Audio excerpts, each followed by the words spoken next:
8가 교과입니다. 8가 제자들을 가르치심 2부예요. 지난주에 1부를 우리가 배웠고 오늘 마가복음 10장을 통해서 예수님께서 제자들을 가르치시는데 이 10장의 내용에는 바리새인들이 와서 예수님에게 이혼 문제를 놓고 논쟁을 벌이는 이야기와 부모들이 축복해 주시기를 바라며 자녀들을 예수님께 데려온 이야기, 그리고 한 부자 간원이 영생을 구하는 이야기와 또 소경이 보게 해달라는 그런 이야기들을 통해서 예수님께서 제자들을 가르치시는 내용입니다.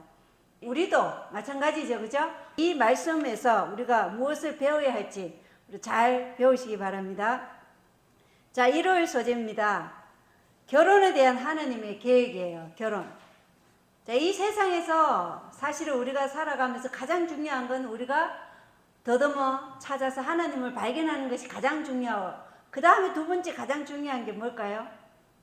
저는 결혼이라 생각해요. 결혼. 굉장히 중요하죠. 결혼은 하나님께서 이 세상을 창조하실 때부터 정하신 제도예요. 내 이웃을 내 몸같이 사랑하라는 이 계명에 대한 실천을 어디서 하라는 거예요? 가정에서부터 하라는 것으로 창세기 2장에 주신 말씀이거든요. 자, 마태복음 19장과 마가복음 10장의 내용이 조금 다른데요. 마가복음 10장 2절에 보면 바리새인들이 그분께 나와 그분을 시험하여, 바리새인들은 항상 예수님께 질문하는 것도 시험하기 위해서 질문해요. 뭔가 꼬투리를 잡아서 그분을 고발할 그런 정탐꾼 기질을 항상 가지고 예수님께 나옵니다. 그분께 묻되 남자가 자기 아내를 버리는 것이 율법에 맞나이까 하면, 그래서 남자가 자기 아내를 버리는 것이 율법에 맞나이까 이렇게 물어요.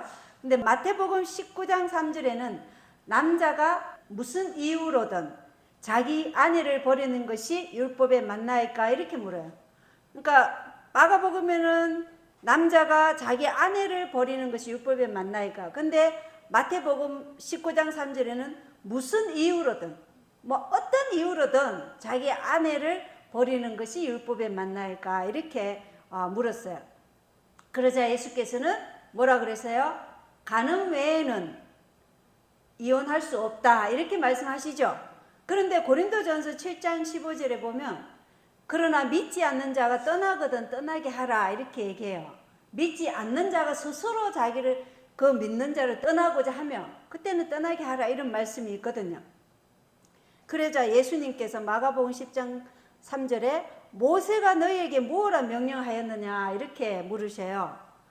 모세가 어떻게 얘기했냐면 신명기 24장 2절에 그녀에게 어떤 부정함이 있음을 발견하였으므로 그녀가 그의 눈에 호의를 얻지 못하거든 그는 그녀에게 이혼 정서를 써서 그녀의 손에 주고 그녀를 자기 집에서 내보낼 것이요 이렇게 되어 있어요. 어떤 부정함이 여자에게서 보이거든. 이 부정함은 뭐 여자가 뭐 처녀의 순결을 지키지 않았다든가 아니면 뭐 간음을 했다든가 육체적 질병이나 결함. 근데 이 시대의 간음은 발견되면 어떻게 됐어요? 돌에 맞아 죽었죠. 그래서 어떤 처녀적의 순결을 잃었다든가 육체적 질병이나 결함이 있을 때 이 이혼 정서를 써서 그녀의 손에 주고 그녀를 자기 집에서 내보낼 것이 이렇게 얘기했다는 것이죠. 그런데 이 이혼 정서는 재혼할 수 있는 법적인 권리와 자유를 보장하기 위함이라는 것이에요. 시대적으로 항상 여자가 뭐예요? 약자죠. 그 약자인 여자를 보호하기 위해서 모세는 이혼 정서를 써서 그녀를 집으로 보내라 이렇게 얘기한 거예요. 그리고 이 남자도 자신의 이혼을 많은 사람들 앞에서, 정인들 앞에서 엄숙히 선언하는 일종의 의식이 있었어요. 그래서 함부로 아내를 버리거나 경솔히 이혼하는 것을 막도록 이 제도를 규례로 한 거예요. 그러나 모세가 이런 이혼 정서를 써주고 이혼할 수 있도록 허락한 것은 이스라엘 백성들의 완악한 마음으로 인한 시대적 조치였지 결코 이혼을 합법화한 것은 아니라고 예수님께서 지금 말씀하시는 거예요. 니들 마음이 뭐라는 거야? 완악해서 무슨 이유로든 아내를 버리는 것을 합당하게 하니까 그 완악한 마음을 시대적 조치로 모세가 이혼 정서를 써주라고 그렇게 얘기했다 이렇게 말씀하시는 거예요. 그러자 마가복음 10장 5절에 예수님께서 그들에게 응답하여 이르시되 너희 마음이 강팍함으로 그가 너에게 이 훈계를 기록하였거니와 이렇게 말씀하시죠. 네 마음이 강팍해서 그렇게 했다. 그리고 이것을 또 마태복음 19장 8절에는 그분께서 그들에게 이르시되 모세가 너희 마음이 강팍함으로 너희 아내를 버리도록 너희를 허락하였으나 처음부터 그것은 그렇지 아니하였느니라 이렇게 되어 있어요. 처음은 언제를 얘기하는 거예요? 창세기를 얘기하는 거죠. 창세기. 이 땅이 처음에 창조된 처음부터 그것은 그렇지 아니하였다. 이혼이 합법화되지 않았다. 이걸 얘기하는 거예요. 그래서 모세는 남편과 이혼한 여성을 지키고 보호하기 위해 다시 결혼하고 일어설 수 있도록 하기 위해서 이혼 정서를 써주라 한 거예요. 그리고 이 바리새인의 이 질문은 요단 동쪽의 통치자인 헤롯이 지금 자기 아내와 이혼하고 이복 형제의 아내인 누구를요? 헤로디아랑 결혼한 것에 대해서 예수님이 어떻게 말하는지 그 말씀의 꼬투리를 잡아서 예수님을 고발하려고 이 질문을 한 거예요. 그래서 예수님을 시험하여 이렇게 기록되어 있는 거예요. 그래서 바리새인들의 질문에 예수님은 창조의 질서에 세워진 그 결혼의 맥락을 말씀하시는 거예요. 창조의 질서에는 이 결혼의 맥락을 어떻게 설명했나? 창세기 1장 27절에 보면 이처럼 하나님께서 자신의 형상으로 사람을 창조하시되 하나님의 형상으로 그를 창조하시고 그들을 남성과 여성으로 창조하시니라. 그리고 창세기 2장 24절에 보면 그러므로 남자가 자기 아버지와 어머니를 떠나 자기 아내와 연합하여 그들이 한 육체가 되지니라. 이렇게 창조 질서로 이들을 어떻게 해요? 안내하는 거예요. 하나님이 태초의 결혼을 어떻게 제정하셨나. 안식일과 함께 이 결혼제도는 안식일은 하나님을 사랑하고 결혼제도는 이웃을 내 몸같이 사랑하고 이 십계명의 원칙을 설명한 것이거든요. 이 두 제도를 주신 거예요. 거기로 예수님께서 안내하신 거예요. 이때 하나님이 이 남성과 여성으로 창조하셨다. 이것은 돕는 배필, 남녀의 관계가 돕는 배필, 즉 하와는 아담의 옆구리에서 취한 갈빗대로 지음을 받았다. 그것은 여자가 머리가 되어 남자를 지배하거나 또는 열등한 존재로 마구 짓밟힘을 당해서도 안 될 것이라는 것과 동등한 자로서 그의 곁에 서서 그의 사랑과 보호를 받아야 한다는 것을 의미한다는 것입니다. 동등한 대우를 받을 수 있도록. 마가복음 10장 9절에 그러므로 하나님께서 짝지어 주신 것을 사람이 나누지 못할지니라 이렇게 예수님께서 말씀하셔요. 그리고 마가복음 10장 10절에 집에서 그분의 제자들이 다시 같은 문제에 대하여 그분께 여쭈니 제자들이 또 집에 와서 또 물어봐요. 왜? 다 이해가 안 됐어요. 두 분 안수가 필요한 거예요. 이것을 마태복음 19장 9절에는 누구든지 음행 외에 다른 이유로 자기 아내를 버리고 다른 여자와 결혼하는 자는 간음하며 누구든지 버림받은 여자와 결혼한 자는 간음하느니라 하시니라. 이렇게 말했더니 제자들이 뭐라고 얘기하냐면 마태복음 19장 10절에 남자의 경우가 이러하다면 결혼하는 것은 좋지 아니하나이다 이렇게 대답해요. 그 시대에 바리새인들이 이혼의 사유를 보면 여기 교과에도 나오지만 산마의 학파가 이혼할 수 있는 조건을 어떻게 내걸었어요? 무자녀, 애를 못 낳으면 이혼해도 되고 경제적 태만, 그리고 정서적 방해, 결혼 생활의 불성실의 경우 이혼이 가능하다. 그리고 힐렐 학파는 거의 모든 이유의 이혼을 허용했어요. 이혼이 너무나 쉽게 허용된 거예요.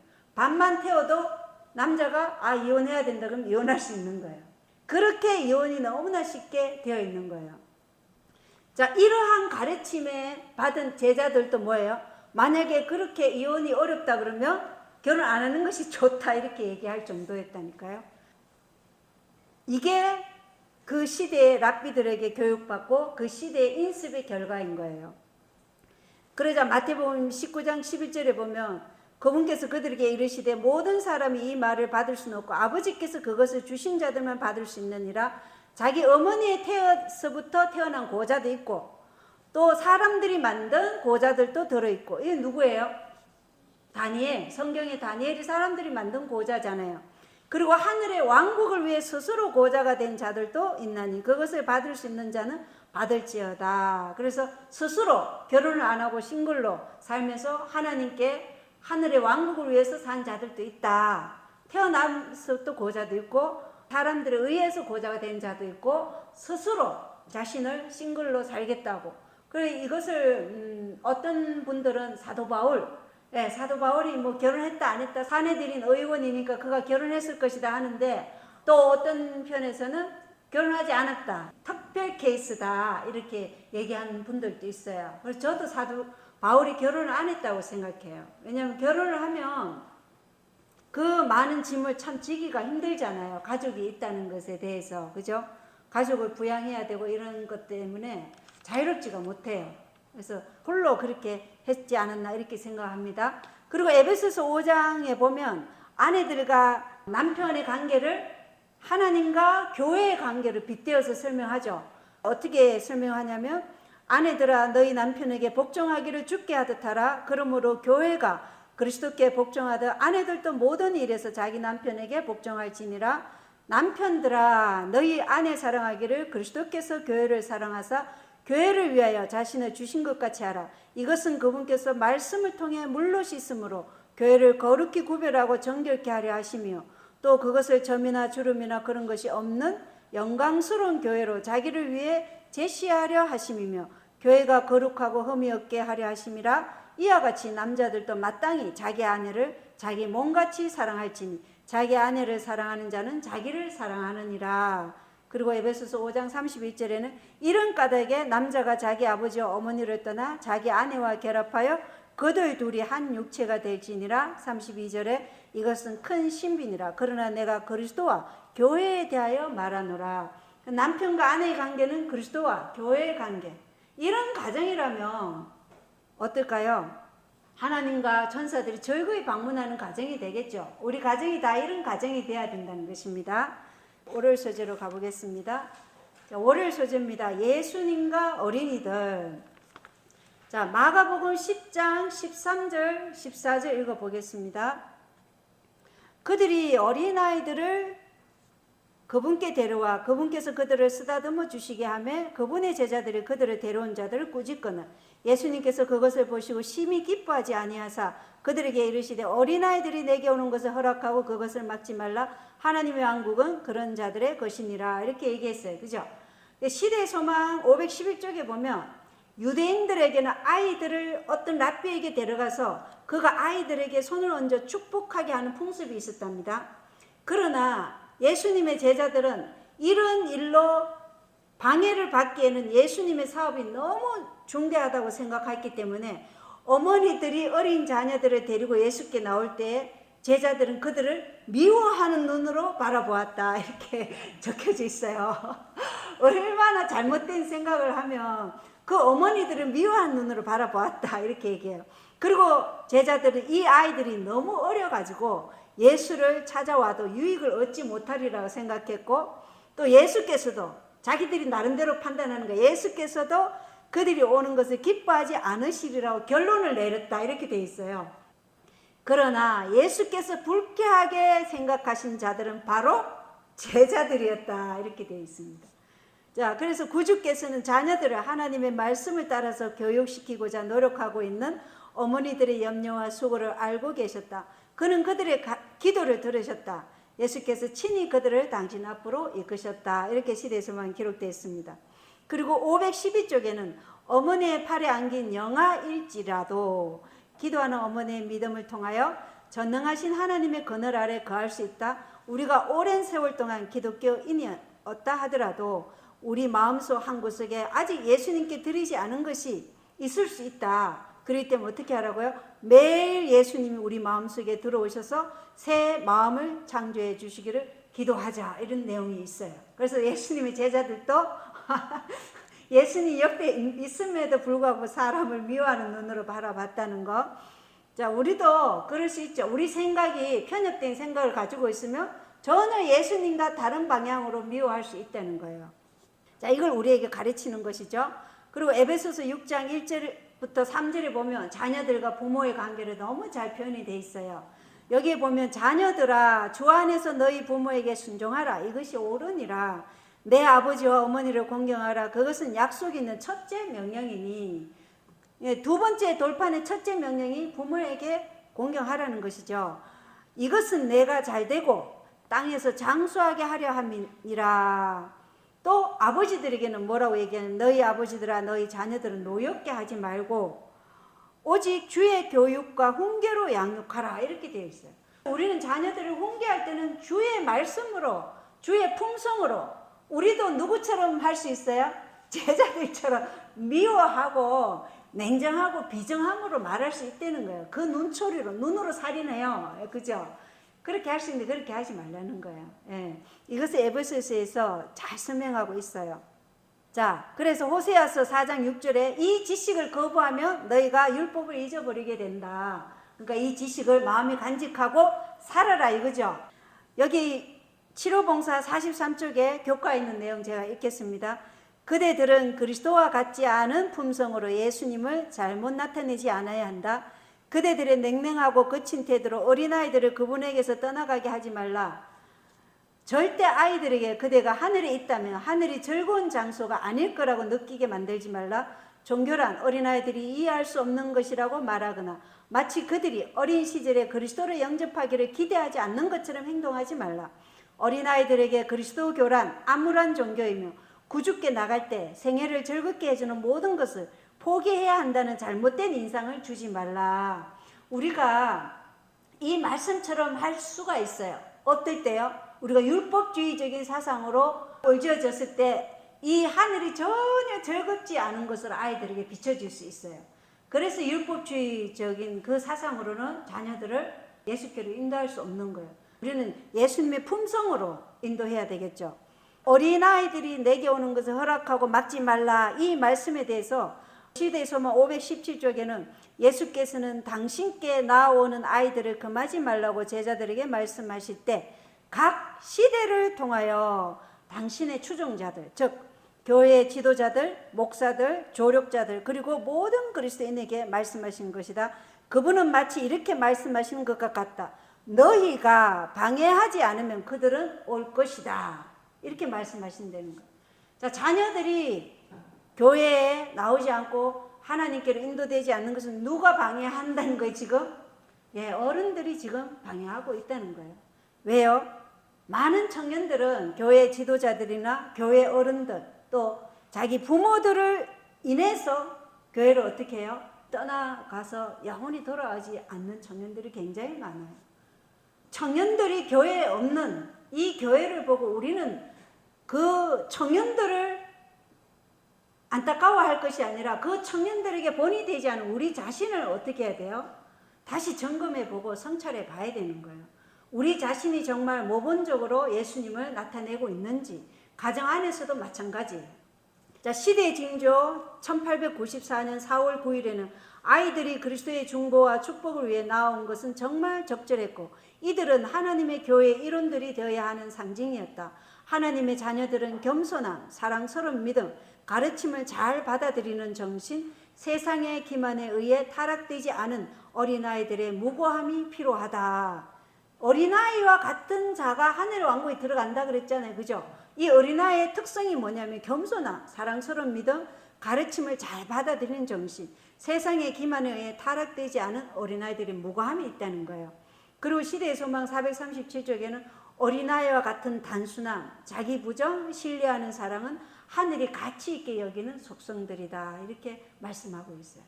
이런 어린아이들을 누가 방해하지 않으면, 너희가 방해하지 않으면, 교회 지도자들, 부모들, 어른들이 방해하지 않으면 그들은 올 것이다. 근데 누가 방해하고 있다고요? 제자들이 미워하는 눈으로 지금 그런 태도를 하고 있으면 아이들은 오지 않는다는 것입니다.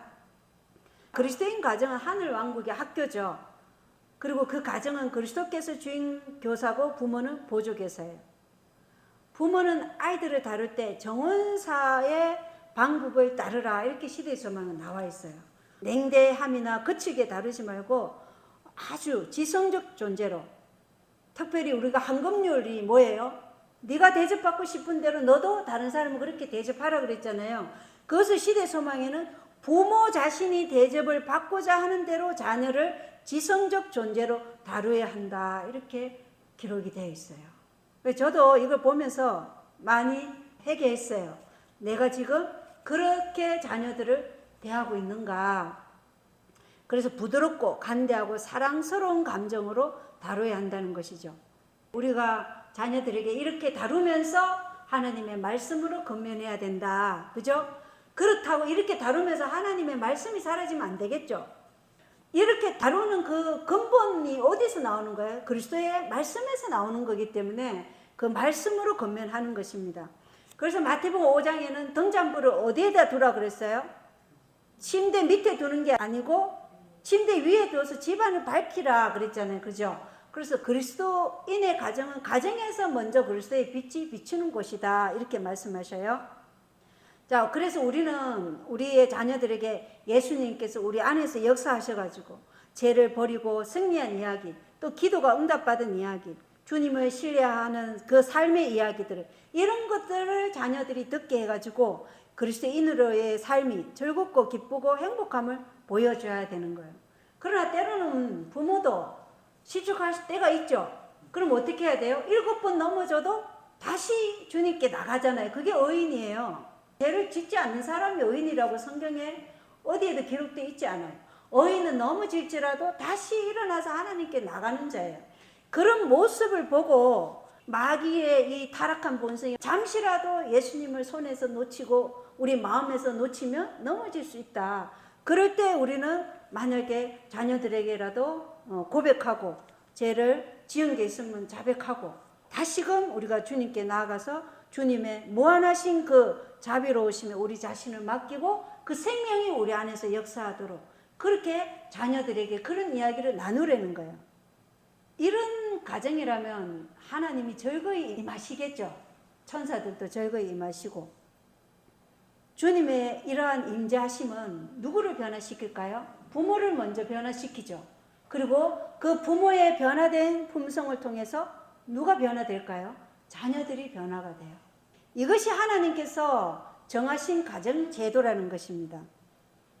우리 부모에게서 하나님의 형상으로 회복되는 것이 보이고 그리스도께서 그 하늘 영광의 왕자에서 말구에서 십자가에서 또 부활하셔서 아버지의 우편에 앉아 계신 그러한 주님의 발자국들이 부모가 걸어가는 발자국도 그 발자국에 따라서 지금 우리가 계속 살아가는 그 방향을 거기에 맞춰서 우리의 발자국을 찍어가고 그 예수님의 심장에 우리의 심장으로 되어가지고 우리 그 예수님의 심장으로 우리가 우리의 심장이 그렇게 된다면 정말 그리스도의 형상으로 회복시키고자 하시는 그 예수님의 역사는 성취될 것이죠. 그 역사를 보고 자녀들은 하나님을 믿는다는 것은 이러한 것이구나. 이 땅에 있는 것들을 우리가 포기하고 하늘의 것으로 채우는 것이구나. 이렇게 할 때 그 가정은 기쁜 가정이 되고 감사한 가정이 돼요.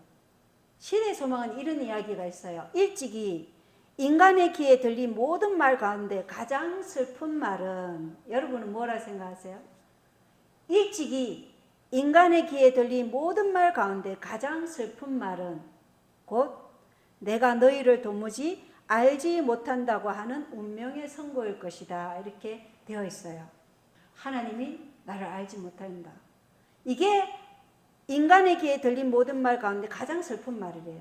그러면 이 땅에서 살면서 하나님이 우리에게 말하는 것이 아니라 이 땅에 사는 인간에게 들려지는 가장 슬픈 이야기는 부모의 변화되지 않은 품성을 보고 그리스도가 보이지 않는다고 말하면서 자녀들이 신앙을 포기하는 것이겠죠. 저는 그렇다고 생각해요. 부모를 보면서 부모의 모습에서 그리스도가 보이지 않는다. 그러면서 그리스도를 믿지 않겠다고 신앙을 포기하는 거. 이게 가장 슬픈 일이라고 생각해요. 부모가 살아가면서 가장 슬픈 말이 저는 이 말이라고 생각해요. 그럼 가장 기쁜 말은 뭘까요? 가장 기쁜 말. 부모의 변화된 품성을 보고 부모의 변화된 품성 속에서 누가 보이기에 그리스도를 보고 자녀들도 그리스도를 따르기로 선택하겠다고 결단하고 나오는 거. 이게 가장 기쁜 말이겠죠. 이러한 고백이 우리 인간의 귀에 들린 말 중에서 가장 기쁜 말이에요. 이것을 예수님께서 이 부모와 자녀와의 관계에서 우리에게 가르치고자 하는 것이에요.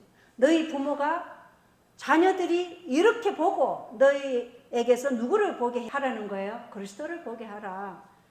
부모의 변화되지 않은 품성을 보고 신앙을 포기할 것이 아니라 부모 속에서 그리스도를 보고 신앙을 따르기로, 그리스도를 따르기로 선택하는 그러한 자녀들이 되도록 우리가 막중한 책임이 있는 거예요. 그걸 그리스도께서는 우리에게 책임을 주셨고, 그런 부모들을 그리스도께서는 가르치고 인도하시고 이끌고 계시다는 것을 오늘 월요일 소재에서 말씀하신 겁니다. 자, 화요일 소재, 최고의 투자입니다. 최고의 투자.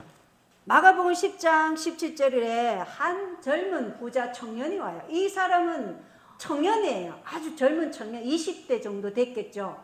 부자 청년인데 간원이에요. 관료직을 가지고 있는 청년이에요.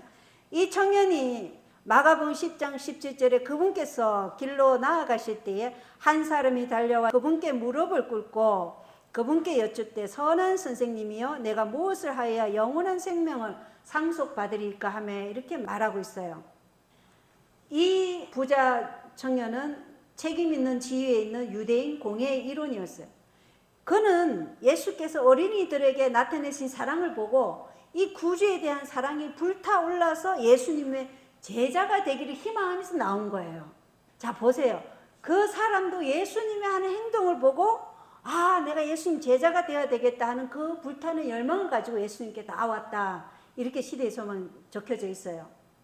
만일 그가 자신을 그리스도의 지도하에 둔다면 그는 선을 위한 능력이 되었을 것이다. 만일 그가 구주와 연합했더라면 그리스도를 현저하게 드러낼 것이며 만약 그 간원이 자신을 그리스도께 바쳤다면 그는 그리스도의 임재의 분위기 가운데서 성장했을 것이다. 이렇게 시대에서만 기록되어 있어요. 선한 선생님이요. 이렇게 선한 분은 하나님밖에 없잖아요. 그죠? 그런데 이분이 아주 지체 높은 한 랍비로 알았지만 그의 입에서 뭐가 나왔어요? 선한 선생님이요. 이렇게 나온 거예요. 그러면서 내가 무엇을 하여 영생 얻으리까? 이렇게 말한 거예요. 근데 이 시대에 유대인들은 하나님의 값없이 주시는 은혜에 관한 진리가 거의 잊혀졌어요. 랍비들은 하나님의 은총은 반드시 노력을 들여서 얻어야만 되는 것이라고 가르쳤어요. 하나님 은총은 반드시 우리가 뭔가를 노력해야 얻는다. 저들은 의인이 받는 보상을 저희 자신이 행함으로써 얻으려고 생각한 거예요. 이게 오늘은 누구의 가르침이에요? 가톨릭의 가르침이잖아요. 그죠? 우리의 선한 행위가 그 구원에 보태져야 된다. 이거잖아요. 이게 그 시대에 또 유대인들의 가르침이었다는 것이에요. 원래 하나님의 값없이 주시는 은혜는 받기만 하면 되죠. 값없이 주시는 선물을. 받고 그 받은 것에 감사하면서 우리가 성령을 통해서 자야 부인을 하는 거잖아요. 근데 그 시대의 유대인들은 이러한 진리가 다 잊혀졌었다. 이렇게 되어 있습니다. 그리하여 저희 예배는 이욕을 탐하고 돈에 팔린 정신에서 출발되었다. 그리스도의 제자들까지도 그 그릇된 정신을 끊어버리지 못했고 그리스도께서는 저들의 이 그릇된 정신을 깨우쳐 주시려고 기회를 찾고 계셨는데 이 젊은 부자 간원을 통해 옳은 원칙을 소개할 적합한 사건으로 제시하고자 하신 거예요. 그래서 마가복음 10장 18절에 보면 예수님께서 내가 어찌하여 나를 선하다 하느냐 한 분 곧 하나님 외에는 선한 이가 없느니라. 하나님, 내가 하나님이라는 거 보여주시는 거죠. 내가 하나님이다. 그리고 마가복음 10장 19절로 20절에 보면 간음하지 말라 이런 십계명에 들어있는 말씀을 하시죠. 그랬더니 이 간원이 20절에 보면 선생님이여 이 모든 것은 내가 어려서부터 준수하였나이다 이렇게 말해요. 이 간원에게 그리스도께서는 하나의 시험을 주십니다. 그에게 하늘의 보화와 세속적 위대함 중에서 둘 중에 하나를 선택하도록 요구하시는 것이죠. 그리스도의 말씀은 그 간원에게 사실상 무엇을 선택하라고 하냐면 여호수아 24장 15절에 여호수아가 죽기 전에 한 말이 있죠. 오늘날 너희 섬길 자를 택하라는 초청이었던 것입니다. 선택은 누가 하는 거예요? 이 간원이 하는 거죠. 예수님께서 어떻게 선택하라고 하셨어요? 여기 보면 마가복음 10장 21절에 이에 예수님께서 그를 보시고 그를 사랑하사 그에게 이르시되 내게 한 가지 부족한 것이 있으니 내 길로 가서 내게 있는 것은 무엇이든지 팔아 가난한 사람들에게 주라 그리하면 하늘에서 내게 보화가 있으리라. 그리고 와서 십자가를 지고 나를 따르라 하시매. 이렇게 시험하셨어요. 만일 그가 그리스도를 따르기로 결정한다면 그는 모든 일에 그분의 말씀을 순종해야 할 것이며 그의 야심찬 계획을 포기해야만 했어요. 하나님의 사랑을 받기 위해 이 젊은 청년은 자기를 최고로 사랑하는 그 마음을 포기해야 했던 것이에요. 왜냐하면 자기를 최고로 사랑하는 것은 율법을 범하는 죄이기 때문에 그래요. 이 사실을 알게 하려고 그의 마음에 이기심을 드러내는 시험을 하신 거예요. 예수님께서 이 마가복음 10장 21절을 통해서. 예수께서는 자기 자신의 의를 높이 평가하는 이 젊은 간원이 성령의 초청에 응하기를 바라면서 열렬히 간원하셨으며 이렇게 돼서 열렬히, 그리고 갈급한 심령으로 그 청년을 바라보셨어요. 예수께서 하신 지혜의 말씀을 받아들이고 순종하는 것만이 간원에게 유일한 구원의 희망이었어요. 높은 지위와 재산은 그의 성품을 악으로 인도하는 교묘한 가마를 끼치고 있었거든요. 그런데 사단은 어떻게 해요? 이 마음에서 어떻게 하냐면, 네가 젊고 돈도 많고 지금 간원인데 만약 예수님을 따르기로 하면 네 재물을 지금 다 가난한 자에게 나눠주라고 하는데 너 그거 할 수 있겠어? 하지마 이렇게 아첨한다 이 말이에요. 그래서 그는 하늘의 보화를 원하였지만 그의 재산이 가져올 현세 유익도 원했기 때문에, 그는 영생을 원하였으나 기꺼이 희생하려고 하지 않았기 때문에 영생의 값이 너무 큰 것처럼 생각되어서 재물이 많음으로 슬퍼하면서 떠나갔다 이렇게 되어 있어요. 하나님의 계명을 지켰다는 그의 주장은 기만이었다 이렇게 12절에만 나와 있어요. 그는 누구를 섬겼어요? 이 세상이 그가 숭배하는 신이었다. 그는 어떤 계명을 어겼죠? 어떤 계명을 어겼어요? 이 세상을 숭배했으니까. 첫 번째 계명, 너는 내 앞에 다른 신을 두지 말라. 재물을 섬기면 우리가 하나님 대신에 재물이 우상이 된다는 것입니다. 그 재산이 그의 우상이었어요. 그 재산을 주신 분이 누구예요? 하나님이신데 재산을 주신 하나님보다 하나님의 선물인 재산을 더 사랑한 거예요. 그래서 그것이 우상이 된 것입니다. 그래서 마태복음 19장 17절에 보면 내가 생명에 들어가려거든 명령들을 지키라 이렇게 말씀하십니다. 내가 하나님과 융화되려면 율법의 원칙들이 내 모든 행동의 근원이 되어야 한다. 율법의 요구는 아담에게 요구되었던 그것이 그대로 우리에게 요구되는 것이에요. 순종만이 간합되고 순종하는 사람만이 영생을 이룬다. 그래서 이 말씀의 요지는 자신을 포기하는 것, 이것이 그리스도의 가르침의 요지였다. 예, 자신을 포기하는 것. 이 젊은 청년은 자기 자신을 포기하지 않은 거예요. 현세의 유익, 그리고 높은 간지, 이 모든 것을 포기하지 않은 것입니다. 먼저 제자가 되는 조건을 받아들여야 하는데 그건 뭐예요? 자기를 부인하고 십자가를 지고 그리스도를 따르는 것이었는데 그것을 포기하지 않은 거예요. 제자들은 어떻게 했어요? 나를 따르라 했을 때 배와 가족을 버리고 예수님을 따랐잖아요. 가족을 버렸다 해서 아주 버린 게 아니고 최우선순위로 그리스도에게서 가르침을 받고 그 분의 사역에 동참한 것이죠. 그는 모든 계명을 지켰다고 말하으나 실상은 이 모든 계명의 정신이 되고 생명이 되는 근본 원칙인 하나님과 사람에 대한 진정한 사랑을 갖고 있지 않았다는 것입니다. 자, 그래서 예수님께서 마가복음 10장 24절에 재물을 신뢰하는 자들이 하나님의 왕국에 들어가는 것은 심히 어렵도다 이렇게 얘기해요. 재물을 신뢰하는 것. 하늘 왕국에 왜 들어가기 어렵냐? 부자가 하늘 왕국에 들어가기 어려운 것은 부자이기 때문이 아니라 부자가 재물을 신뢰하기 때문에 하늘 왕국에 들어가기가 어렵다 이렇게 말씀하신 거예요. 그러니까 제자들이 뭐라 그래요? 10장 26절에 그러면 누가 구원을 받을 수 있으리요? 이렇게 말하잖아요. 그 시대는 부자는 다 뭐예요? 하나님의 은총을 받은 자라고 그렇게 생각하고 있었어요. 부자는 다 하나님의 은총을 베풀어서 제가 부자가 됐다. 그래서 부자는 아주 어깨 펴고 이렇게 다닌 거예요. 그런데 그러면 누가 구원을 받을 수 있나? 누가 구원을 받았어요? 우리 성경에 부자가 구원을 받은 거 누가 있어요?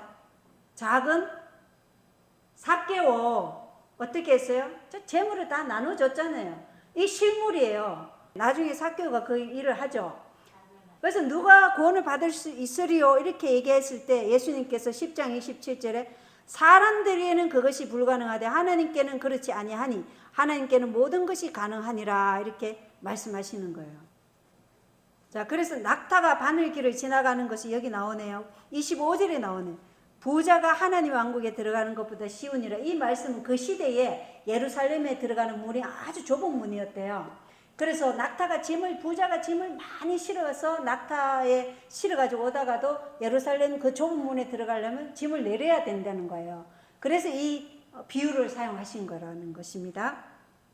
자, 그리고 이제 마가복음 10장 28절에 그때 베드로가 그분께 말하기 시작하여 이르되 보소서 우리가 모든 것을 버리고 주를 따랐나이다 하매 이렇게 얘기해요. 모든 것을 버리고 주를 따랐나이다. 이것이 바로 사꾼의 정신이라는 거예요. 베드로는 아직도 어떤 정신을 가지고 있어요? 예수님을 따른 것에 대한 보상, 그것을 받길 원하는 마음으로 지금 따라가고 있는 것입니다. 그리고 마태복음 19장 27절은 이 말 뒤에 그런즉 우리가 무엇을 얻으리까 이 말도 얘기해요. 그런즉 우리가 무엇을 얻으리까. 그러니까 저희가 희생한 것의 보수를 생각하는 품꾼의 정신이지. 이게 바리새인적인 사상입니다. 그러자 마태복음 19장 28절에 예수님께서 그들에게 이르시되 진실로 내가 너희에게 이르노니 다시 나게 하는 때 곧 사람의 아들이 자기의 영광의 왕좌에 앉을 때 나를 따른 너희들 12왕좌에 앉아 이스라엘 12지파를 재판하리라 이렇게 말씀하셔요. 이 말씀은 마가복음에는 없어요. 근데 우리는 이 공간복음을 같이 봐야 돼요. 그래야 전체 그림을 볼 수 있어요. 마태복음에는 예수님께서 너희가 12왕좌에 앉아 이스라엘을 다스린다 이렇게 얘기해요. 언제? 예수님이 다시 영광의 왕좌에 앉을 때. 그리고 여기 마가복음 10장 29절에 30절에 보면 나와 복음을 위하여 집이나 형제나 또 어머니나 토지를 버린 자는 이 세대에서 100배를 받고 오는 세상에서 영원한 생명을 얻는다 이렇게 돼 있죠. 이 세상에서 100배를 받는다. 우리가 물질적으로 100배를 받는다는 그런 뜻일까요? 물질이 아니라 영혼의 수확이겠죠. 영혼의 수확. 그리고 오는 세상에서 영생을 얻는다 이렇게 말씀하십니다. 그리고 마가복음 10장 31절에 여기 보면 그러나 처음인 자로서 마지막이 되고 마지막인 자로서 처음이 될 자가 많으니라 하시니라. 이 말씀은 뭐예요? 곧 잃어버림 당할 자들도 있다는 거예요. 예, 예수님을 따르다가도 우리가 옳은 선택을 하지 않으면 잃어버림 당할 수도 있다. 그것을 얘기하는 것입니다. 그래서 오늘 최고의 투자에서 우리의 최고의 투자는 뭐예요? 자신을 포기하는 것입니다. 무엇을 위해? 그리스도와 복음을 위해서. 이것이 예수께서 가르치고자 하신 요점이었습니다. 자, 수요일 소재 나의 잔을 마실 수 있느냐 보겠습니다. 이제 6월절이 가까웠을 때 예수께서는 발걸음을 재촉하여 희생당하실 예루살렘을 향해 나아가시고 있어요. 예수님의 마음 속에는 아버지의 뜻과 완전히 하나가 되는 데서 오는 완전한 평화가 있었어요. 그러나 제자들은 이상한 느낌과 의심, 공포가 음습해왔어요. 그러자 그리스도께서 다시 12 제자들을 당신의 주위에 불러 모으고 전보다 두 번이나 십자가를 얘기하셨죠. 이제 세 번째예요. 근데 이 두 번보다 더욱더 명확하게 당신이 배반당하여 고통받으시고 3일 후에 부활하실 것을 확실히 알립니다. 그 이야기가 마가복음 10장 33절에 있죠. 읽어드리겠습니다. 여기 보면 보라 우리가 예루살렘으로 올라가노니 사람의 아들이 수제사장들과 서기관들에게 넘겨지매 그들이 그를 정죄하여 죽게 하고 이방인들에게 넘겨주리라 이렇게 얘기해요. 이 보라 이 말씀은 단지 시간적 차원에서 보는 것이 아니라 확실하게 보고 깨닫고 인정하라는 의미라는 것입니다. 네 구속주 메시아가 이제 민족적 해방이나 정치적 독립을 통해 이 구속 사역이 이루어지는 것이 아니고 전 인류를 하나님과 다시 회복하기 위해서 자신을 십자가의 대속물로 주시고자 하시는 그 일을 하기 위해서 이제 내가 간다. 이런 것을 너희가 깨달으라. 이 구속의 청사진에 대한 예수님의 확고한 의지와 결혼함을 선포한 거예요. 여기에서는 확실히 보라 이렇게까지 얘기하신 거예요. 그런데 제자들이 알아들었어요? 못 알아들었죠. 왜 못 알아들어요? 이 랍비들의 가르침과 그 시대의 인습, 이 이런 것들로 인해서 진리를 잘못 왜곡시켰기 때문에 못 알아듣는 거예요. 그래서 우리가 이 진리를 잘못 알고 있는 이 한 가지라도 잘못된 것은 반드시 악의 열매를 맺게 돼 있어요. 그래서 진리를 우리가 올바로 알아야 돼. 하나하나, 그래서 깊이 철저히 연구하라고 말씀에 기록되어 있는 거예요. 예수님이 말씀하시니까 이 제자들의 생각을 시대의 소망에 이렇게 기록되어 있어요. 다 예수님이 말씀한 것을 왜곡했어요. 예수님이 영광의 왕자에서 오실 때 이루어질 일이라고 말씀하는데 그들은 이 땅에서 이루어질 것이라고 생각한 거예요. 그리고 이 예수님이 십자가 얘기를 하니까 제자들의 생각이 어떻냐. 그리스도 자신이 많은 사람이 하나님 나라에서 아브라함과 이삭과 야곱과 같이 앉으리라고 약속하지 않으셨던가? 예수님을 위해 모든 것을 버린 사람들은 모두 이 세상에서 100배를 얻고 그분의 나라에도 참여하리라고 약속하지 않으셨던가? 12제자에게 왕자에 앉아서 이스라엘의 12지파를 심판할 그분의 높고 영광스러운 지위를 특별히 약속하지 않으셨던가? 당신의 간에 예언에 기록된 모든 일이 성취될 것이라고 말씀하셨고 선지자들은 메시아의 통치하시는 영광을 예언하지 않았던가? 이렇게 생각한 거예요. 이런 생각들에 비춰볼 때 배반당하여 핍박과 죽음에 이르려는 예수님의 말씀은 막연하고 희미한 것처럼 보였으므로 어떤 어려움이 방해할지라도 그들은 왕국이 곧 건립될 것이라고 믿은 거예요. 철저한 기만을 당한 거죠. 왜 이토록 성경을 왜곡시켰는가? 요한복음 7장 27절에 보면 그러나 우리는 이 사람이 어디서 왔는지 알거니와 그리스도께서 오실 때는 그분께서 어디서 오시는지 알지 못하느니라 하더라. 그리스도께서 오실 때 어디서 오시는지 알지 못해요? 성경에 분명히 미가서 5장 2절에 그리스도께서 어디서 태어나신다고요? 베들레헴. 그죠? 예수님 어디서 태어났어요? 베들레헴에서 태어났죠. 이들이 몰랐나요? 알았죠? 예, 헤롯이 동방박사들이 유대인의 왕을 찾으러 왔을 때 어떻게 했어요? 그들이 서기관들과 랍비들을 불러 모았을 때 제사장들, 서기관들이 뭐라 그랬어요? 베들레헴에서 태어난다 분명히 말했죠. 알고 있었어요. 근데 이 말은 뭐예요? 이사야서 7장 14절에 예수께서 처녀에게서 잉태하여 초자연적으로 태어나리란 말씀이 있죠. 이 말씀을 여기 표현해서 이 말씀을 가지고 예수님은 어디서 태어나는지 모른다 이렇게 왜곡시킨 거예요. 자, 요한복음 그리고 12장 34절에 사람들이 그분께 응답하되 우리는 율법에서 그리스도가 영원히 거하신다고 들었거늘 어찌 너는 이러기를 사람의 아들이 반드시 들려야 하리라 하느냐. 이 말씀이 예수님의 재림 때예요, 초림이에요? 재림 때죠. 이 왕국이 영원하리라 이 말씀 예수님의 재림의 이야기예요. 이 말씀이 어디에 구약에 있냐면 이사야 24장 33절에 있는 말씀이에요. 그 말씀에 보면 그때 달이 당하고 해가 부끄러워할 것이요 만군의 주께서 시온산과 예루살렘에서 자신의 원로들 앞에서 영광스럽게 통치하시리로다. 이것은 예수님의 재림 때 상황이에요. 이 말씀을 가지고 이들은 요한복음 12장 34절에 말하면서 오류를 옳다고 인정할 만큼 왜곡된 말씀이었던 거예요. 이 말씀이 제사장들, 랍비 그들이 여기 이 이사야 24장 33절에 묘사된 영광과 지금 예수님이 초림하셔서의 그 비천한 모습을 보고 예수님을 멸시하는 태도로 비교했다. 이렇게 시대에서만 기록되어 있어요. 이렇게 왜곡되어 있던 그 성경 말씀을 이렇게 왜곡한 거예요. 그래서 누가복음 18장 34절에 그들은 이것들 중 어떤 것도 깨닫지 못하였더라. 그래서 지금도 우리가 개신교에서 많은 오류들이 있죠. 7년 대환란, 휴거설, 제3성전 영혼불명, 죽은 자의 상태, 일요일, 예배 이런 것들 다 오류잖아요. 그죠? 그것을 밝히라고 이 재림교회가 세워진 것입니다. 왜 그들이 이것을 믿지 못할까? 그들의 마음이 받아들일 준비가 되지 않을 때 진리를 이해하기 힘들어요. 마음이 준비가 안 됐어요. 왜? 그들의 야심은 하늘에 있어요? 땅에 있어요? 땅에 있기 때문에. 이 땅에서 자기들이 권력을 잡으려고 하기 때문에 그들이 그런 거예요. 자, 그리고 마가복음 10장 35절에 이제 세베대의 아들 둘이 이제 예수님께 뭐 하러 와요? 청탁하러 오죠. 청탁하러 와서 하나는 우편에, 하나는 좌편에 세워달라고 얘기해요. 그런데 예수님이 이들의 이야기를 듣고 그들을 책망하지 않으셔요.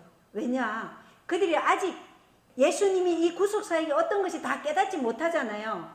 못해서 그런 말을 하지만 예수님은 그들의 이기심을 책망하지 않고 그들의 마음을 심화시키고 정결케 해서 그들을 나중에 야고보는 첫 번째 죽음으로, 요한은 맨 마지막까지 고통과 핍박을 받으면서 마지막에 죽게 하시는 거예요. 그러나 하나님의 우편에 앉고 서는 것은 뭐의 결과라고 얘기해요? 예언의 신의 품성의 결과다. 그것은 사사로운 정의나 어떤 독단적인 정의나 편견에 의해서 주어지는 것이 아니고 너희 품성의 결과로 하나님께서 정하시는 것이다. 그래서 이 땅에서 가장 자기 희생적인 사랑으로 고린도전서 13장에 있는 말씀처럼 자기 유익을 굳지 않고 무리하지 않고 이런 사람이 예수님 가장 가까이 선다. 그것을 나중에 말씀하시죠. 고린도전서에서도 말씀하시고 또 계시록에 사도 요한이 이기는 자가 왕좌에 선다 그랬잖아요. 이기는 자가 서는 거예요. 그것을 말씀해 주셨습니다. 그리고 사도 바울은 내 안에 누가 산다? 그리스도가 산다. 이것이 우리가 하나님 우편에 설 수 있는 자격이라는 거예요. 땅의 통치자들은 자기들이 높은 자리에 앉아가지고 생각하고 결정하고 낮은 계층에 있는 사람들은 자기를 섬기고 복종하게 하잖아요. 그죠? 그러나 하늘의 원칙은 아니라는 거예요. 하늘의 원칙은 높은 자리에 있는 사람들이 섬기고 강한 자가 약한 자를 섬기고 담당하도록 권력이나 지위나 재능과 교육, 이 재물 이런 것들을 주셨다는 것이에요. 완전히 세상 원칙과 다른 것이 하늘의 원칙이라는 것이에요. 그것을 예수님께서 나의 잔을 마실 수 있느냐 이러면서 지금 제자들에게 가르치고 있는 것입니다. 그래서 어느 누구도 양심의 문제에 있어서는 속박받아서는 안 된다. 다른 사람의 마음을 지배하여 그를 판단하거나 그의 의무를 규정할 사람은 한 사람도 없다. 하나님께서는 모든 영혼에게 생각할 자유와 그가 깨달은 대로 행할 자유를 주셨다고 말씀하셔요. 그래서 마가복음 10장 45절에 보면 사람의 아들은 섬김을 받으러 오지 아니하고 도리어 섬기며 자기 생명을 많은 사람의 대속물로 주려고 왔느니라. 이것이 우리가 따라야 할 삶이라는 거예요. 우리도 많은 사람을 섬기는 자. 그래서 예수님은 목사나 선교사나 의사로서 인간의 고통에 관심을 가지고 예수님의 말씀은 치유하는 향유였듯이 우리도 이 땅에서 예수님을 따른다 그러면 우리가 섬기는 자로서 주를 따르면 주께서 우리를 정결케 하셔서 우리를 어디로? 하나님 우편과 좌편에 앉게 해주실 것이다. 그래서 풍성으로 그 자리에 앉는다는 것입니다. 마지막 목요일 소재 보겠습니다. 내게 무엇을 하여 주기를 원하느냐. 장님 바디메오의 이야기죠. 장님 바디메오의 이야기. 첫 번째 베세다 장님은 몇 분 안수했어요? 2분 안수했죠. 근데 이 장님은 손으로 안수하지 않아요. 그냥 어떻게 해요? 말씀으로 하셔요. 자, 그것이 왜 그럴까요? 이미 이 장님은 영적 눈이 뜨여 있었기 때문에 그래요. 그의 말에 그게 영적 눈이 뜨여 있다는 것을 알 수 있어요. 마가복음 10장 46절에 보면 디메오의 아들인 눈먼 사람 바디메오가 큰 길가에 앉아 구걸하다가 그분이 나사렛 예수님이시란 말을 듣고 소리를 지르기 시작하며 이르되 다윗의 자손 예수님이여 내게 긍휼을 베푸소서 하거나 그는 이미 예수님이 누구라는 걸 안 거예요? 메시아라는 걸 안 거예요. 다윗의 자손으로 누가 와요? 메시아가 오신다고 구약에 기록되어 있다는 이 예수님이 나사렛 예수님이 메시아라는 걸 알았어요. 그래서 이미 그의 눈은 육체적으로는 보이지 않지만 영적 눈은 떠여 있었어요. 그래서 2분 안수할 필요 없이 그냥 말씀으로 눈을 떠지라 하면 떠지는 거예요. 그 사람의 믿음의 상태에 따라 예수님이 치유하는 방식이 다 다르죠. 그래서 우리도 사람들을 복음을 전할 때 다 다르게 해야 되는 거예요. 똑같이 하면 안 된다는 거예요. 많이 아는 사람한테가 처음부터 가르치지 말고 그는 말씀만 하면 되고 또 모르는 사람한테 가서는 차근차근 말해줘야 된다는 거예요. 그런데 보세요. 이 바디메오는 자기가 이 육체적으로 눈이 멀었지만 영적으로 누굴 보고 싶어 하는 거예요? 구속주를 보고 싶어 하는 간절한 소원이 있는 거예요. 근데 시대의 소망에 보면 이 바디메오가 그 길가에서요 예수님을 오랫동안 기다렸다고 되어 있어요. 이 간절함이 예수님을 만나게 하고 예수님으로부터 치료받게 한 거예요. 우리 마음이 이래 돼요. 오랫동안 예수님 그 품성을 내가 보고 내가 만지고 나도 그렇게 되고 싶다니 이 소원을 가지고 우리가 신앙생활을 해야 된다는 것을 바디메오를 통해서 지금 보여주는 거예요. 그런데 그 옆에 같이 가는 군중들은 어떻게 해요? 이 바디메오를 보고 뭐라 해요? 많은 사람들이 그에게 명하여 그가 잠잠하게 하였으나 그가 더 크게 소리를 지르며 다윗의 자손이여 내게 긍휼을 베푸소서. 많은 사람들은 바디메오를 어떻게 했어요? 꾸짖어요. 하지 말라고, 시끄럽다고, 조용하라고. 우리는 예수님을 더 알고 싶은 사람에게 더 가르쳐 줘야 돼요. 더 그분을 만나게 해줘야 되는 사명이 있는 사람이잖아요. 그죠? 근데 이들은 눈은 떠여 있지만 이들의 뭐는 지금 감겨 있는 거예요? 영적 눈은 감겨 있어요. 오히려 이 군중들은 소경보다 못한 신앙으로 지금 예수님 따르고 있다니까요. 우리도 지금 그런 상태가 아닌지 우리 믿음을 점검해 봐야 되는 거예요. 근데 바디메오는 어린아이 같은 믿음을 가지고 하나님의 자비와 공의에 의지한 거예요. 그런 사람이 어떻게 해요? 치료를 받는 것입니다. 자, 그래서 이 사람의 끈질긴 믿음은 보상을 받았어요. 예수님은 십자가가 지금 점점 짙어지고 있죠. 이제 지금 어디로 가고 있는 거예요? 예루살렘, 당신의 죽으시려고 가는 길이에요. 그 길에 가시는 길일지라도 항상 절망에 빠져 열렬하고 단호하게 부르짖는 사람들에게 예수님께서는 봉사하실 시간을 내시고 있다는 것입니다. 우리도 한번 살펴봐요. 우리도 이 신앙의 삶이 바쁘지만 항상 이렇게 우리에게 필요를 요구하는 자들에게 봉사하면서 살아가는가, 아니면 그 시간도 못 내고 지금 바쁘게 살아가고 있는가, 이걸 우리가 살펴봐야 되는 거예요. 우리 신앙을 살펴보는 거죠. 그죠? 자, 그러자 이 바디메오가 어떻게 해요? 예수님께서 그를 부르신다 하니까 뭘 내버리고 가요? 겉옷을 내버리고 가요. 이것은 뭐예요? 그에게 추위를 막아줄 직과 같은 옷인데 그 옷을 버리고 가는 거예요. 이거는 예수님이 자신을 치유하실 것을 전적으로 믿기에 가능한 거예요. 예, 안 믿으면 이건 그렇게 할 수 없는 거예요. 이스라엘은요, 밤에 춥기 때문에 겉옷이 없으면 사람이 못 자요. 그래서 전당불로 겉옷을 받았을지라도 저녁에는 꼭 그 겉옷을 돌려주라고 얘기한 이유가 그 겉옷이 그 사람에게는 보호막이에요. 근데 그 겉옷을 그가 버리고 갔다는 것은 전적으로 예수님이 자기를 치료해 주실 것이라 확실하게 믿은 거예요. 왜? 그는 눈이 안 보여요. 그 겉옷 잃으면 그 사람이 어떻게 찾아요? 그죠? 못 찾잖아요. 전적으로 믿는 거예요. 그리고 믿고 나아간 거예요. 그리고 그는 그 겉옷을 버렸다는 옛삶을 뒤로 하는 거예요. 이제 나는 이 옛사람을 벗어던지고 예수님 안에서 새롭게 새로움을 받을 것이라는 그 확신을 가지고 나아가는 거예요. 우리가 주님 앞에 나올 때 이 마음으로 나와야 되는 것입니다.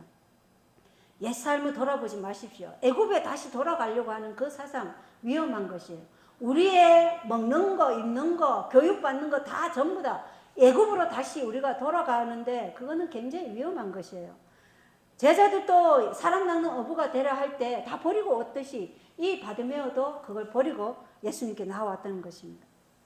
그래서 예수님께서 내가 너를 위해 무엇을 해주기를 원하냐, 이 질문이 야고보와 요한에게도 똑같은 질문을 했죠. 그래서 이 바디메오가 뭐래요? 내가 보기를 원하나이다, 이렇게 얘기해요. 우리는 지금 예수님을 보기를 원하냐 이 말이에요. 바디메오는 뭘 보기를 원해요? 자기 육신의 눈뿐만 아니라 지금 예수님을 보기를 원하는 거예요. 구속주이신 메시아가 나를 정결케 하셔서 나를 어디로 인도하실 것이라고? 하늘나라로 인도하실 그 메시아를 보고 싶어 하시는 거예요. 그 메시아를 보고 싶어 하실 때 예수님께서는 그를 구원하신 거예요. 우리도 이 메시아를 보고자 하는 마음으로 지금 교회에 출석해야 된다는 것입니다. 그러자 예수님께서 그를 치유해 주시죠. 그리고는 내 길로 가라, 내 믿음이 너를 온전하게 하였느니라 하시니 그가 즉시 시력을 받고 길에서 예수님을 따르니라, 이렇게 되어 있어요. 예수님이 말씀으로 네 믿음이 너를 온전하게 하였다. 그래서 소경 바디메오 같이 그리스도의 필요를 느끼고 그가 한 것 같이 열렬하고 단호하게 부르짖는 사람들은 모두 다 그들이 갈망하는 축복을 받는다는 것입니다. 하나님의 능력이 바디메오를 고쳤지만 그 능력이 올 수 있는 통로가 뭐였어요? 바디메오의 믿음이었어요. 그 믿음이 그 능력이 올 수 있는 통로가 되었다는 것입니다. 그래서 이 믿음으로 나오는 자는 결코 멸망당할 수 없고 결코 멸망할 수도 없다, 이렇게 시대의 소망은 나와 있습니다. 그래서 우리 제자도의 가르침 1부, 2부를 통해서 배웠죠. 그죠? 이 가르침을 우리는 다 받았고 배웠습니다. 더 연구하셔서 예수님이 가르치신 그 길로 우리가 나아가야 되겠죠. 예수님이 가신 발자국에 우리 발자국 찍고 예수님의 심장이 내 심장이 되는 그 제자들의 삶을 사시기를 바라면서 교과를 마치겠습니다. 감사합니다.